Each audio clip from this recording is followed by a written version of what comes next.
અને મહત્વપૂર્ણ સમાચાર મળી રહ્યા છે। નવે નવ મહાનગરપાલિકાના કમિશનરની નિમણૂક કરી દેવામાં આવી છે। આ મોટા સમાચાર।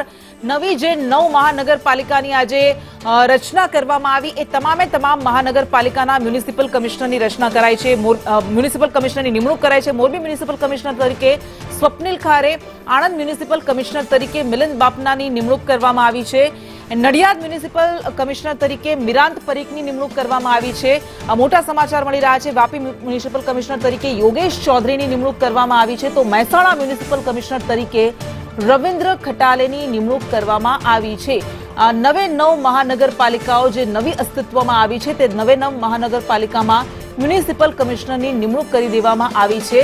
આ મોટા સમાચાર મળી રહ્યા છે। નવસારીના મ્યુનિસિપલ કમિશનર તરીકે દેવ ચૌધરીની નિમણૂક કરવામાં આવી છે।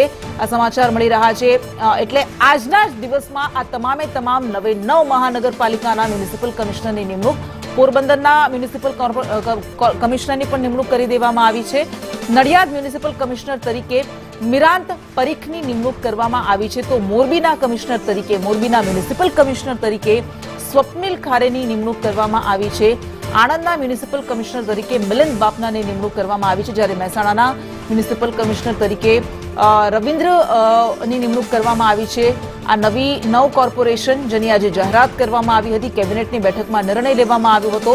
રવિન્દ્ર ખટાલે કે જે મહેસાણા મ્યુનિસિપલ કમિશનર તરીકે નિયુક્ત કરાયા છે, સુરેન્દ્રનગરમાં મ્યુનિસિપલ કમિશનર તરીકે જીએચ સોલંકીની નિમણૂક કરવામાં આવી છે। વધુ વિગત સાથે સંવાદદાતા હિરેન જોડાઈ ગયા છે। જી હિરેન। તમામ નવ મહાનગરપાલિકાઓમાં આજથી જ તેનું અસ્તિત્વ શરૂ થઈ ચૂક્યું છે, એટલા જ માટે રાજ્ય સરકારે 9 આઈએએસ અધિકારીઓને આ તમામ નવી મહાનગરપાલિકાઓના કમિશનર તરીકે એમને જવાબદારી સોંપી છે। વહીવટદાર સોંપવાનો વિષય હતો, પરંતુ આઈએએસ અધિકારીઓને સીધા કમિશનર તરીકે નિયુક્તિ આપી દેવામાં આવી છે। હવે આ કમિશનરોએ આખી મહાનગરપાલિકા અને મહાનગરપાલિકાના કામો અને એનું માળખું છે તે વ્યવસ્થિત રીતે ઊભું કરી અને એની સંરચના કરવાની પ્રક્રિયા એમના અંદરમાં થશે।